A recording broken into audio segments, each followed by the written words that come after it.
बिहार की चुनावी महासंग्राम में शुक्रवार को पहले दौर का नामांकन खत्म हो गया।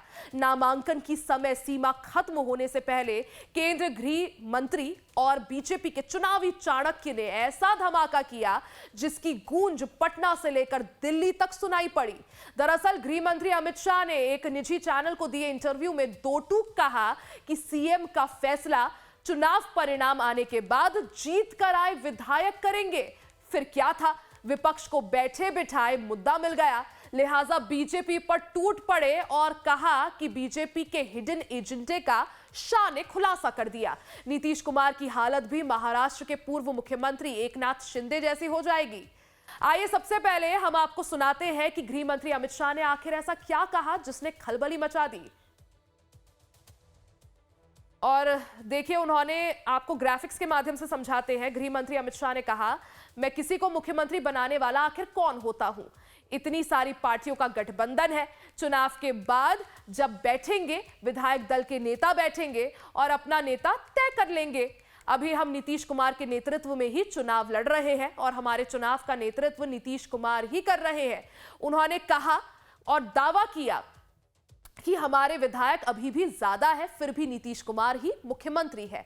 दूसरे सवाल पर अमित शाह ने फिर क्या कहा, यह भी आपको बताते हैं। उन्होंने कहा, मैं किसी को मुख्यमंत्री बनाने वाला आखिर कौन होता हूं? इतनी सारी पार्टियों का गठबंधन है। चुनाव के बाद जब बैठेंगे, विधायक दल के नेता बैठेंगे और अपना नेता तय कर लेंगे, चुन लेंगे। अभी हम नीतीश कुमार के नेतृत्व में चुनाव लड़ रहे हैं और हमारे चुनाव का नेतृत्व नीतीश कुमार ही कर रहे हैं। उन्होंने दावा किया कि हमारे विधायक अभी भी ज्यादा है, फिर भी नीतीश कुमार ही मुख्यमंत्री है। जाहिर है कि विपक्ष बीजेपी पर हमलावर है। वहीं जेडीयू ने अमित शाह का बचाव किया।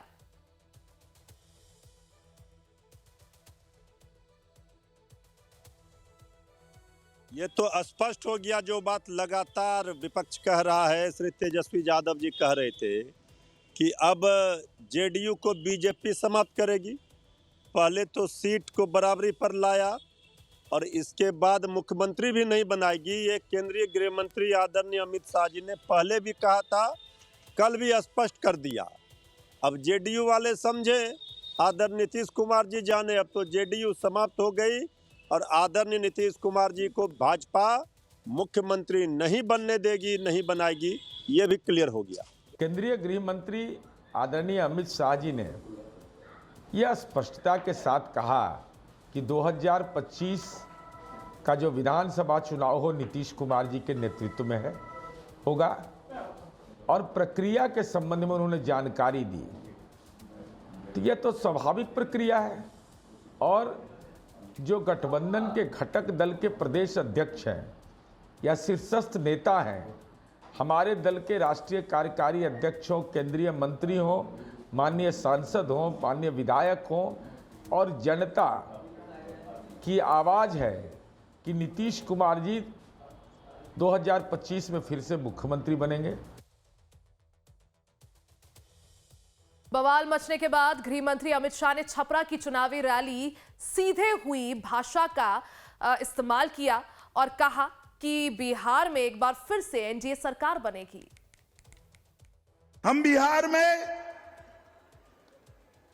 नीतीश कुमार जी के नेतृत्व में लड़ रहे हैं और देश भर में हमारे यशस्वी प्रधानमंत्री नरेंद्र मोदी जी एनडीए का नेतृत्व कर रहे हैं। वहीं केंद्रीय मंत्री जितिन राम मांझी ने बतौर मुख्यमंत्री सुशासन बाबू की हिमायत की। उन्होंने कहा कि अमित शाह एनडीए के प्रमुख नेताओं में आते हैं और अगर उन्होंने कुछ कहा है तो उसे आधिकारिक ही माना जाएगा, लेकिन व्यक्तिगत तौर पर लगता है कि चुनाव से पहले नेता यानी होने वाले मुख्यमंत्री का भी नाम तय हो जाना चाहिए था। बहरहाल एनडीए में सीट बंटवारे को लेकर सारी पार्टियों में सहमति बन चुकी है। सभी घटक दलों ने अपने अपने प्रत्याशियों की घोषणा भी कर दी है। देखना दिलचस्प होगा कि 5वीं बार एनडीए सरकार बनाती है या नहीं, और अगर बनाती है तो सुशासन बाबू के नाम पर चुनाव लड़ने वाली एनडीए उनके सीएम बनने पर सहमत होती है या नहीं, ये फिलहाल भविष्य के गर्भ में ही छिपा हुआ है।